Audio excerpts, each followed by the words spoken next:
Bailable অফেন্সে বেলিজে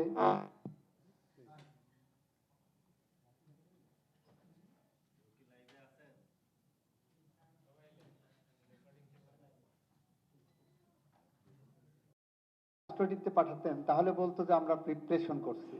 Bangladesh ব্যাংকের সাবেক গভর্নরের জামিন না দিয়ে রিপ্রেশন করছে। আর 506 আদালত যখন জামিন দিয়েছেন, this is a judicial order.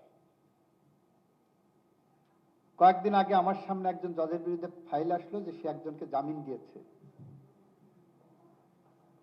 এবং দেখা যাচ্ছে অ্যাপারেন্টলি সার্কামস্টেন্সিয়াল এভিডেন্স বলছে করাপ্ট প্র্যাকটিস ওখানে হয়েছে। কিন্তু আমি দেখলাম যে আমি যদি এখন এই কারণে তার বিরুদ্ধে ডিসিপ্লিন আনি, তাহলে এটা জুডিশিয়াল ফাংশনের মধ্যে ইন্টারফেয়ারেন্স হবে। আমি বললাম এটা জুডিশিয়াল অর্ডার, তার বিরুদ্ধে রিভিশন আছে, আপিল আছে, সেই প্রক্রিয়ায় যেতে পারি। এই যে মিসলিডিং কিছু করে একটা বিভাজন তৈরি করার যে রাস্তা এখানে রেখে দেওয়া হয়েছে, বিএনপি বলছে দ্ব্যর্থহীনভাবে, সুস্পষ্টভাবে বলছে আমরা জুলাই সনদের পথ ধরে হাঁটতে চাই।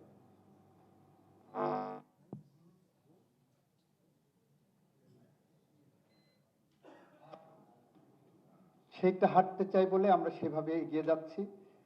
আমাদের উপরে বিশ্বাস রাখুন, আস্থা রাখুন, আমরা সেই পথ ধরে হাঁটবো এবং আশা করি সেই সংস্কারের যৌক্তিক জায়গায় আমরা পৌঁছতে পারবো। আপনাদের সহযোগিতা কামনা করছি।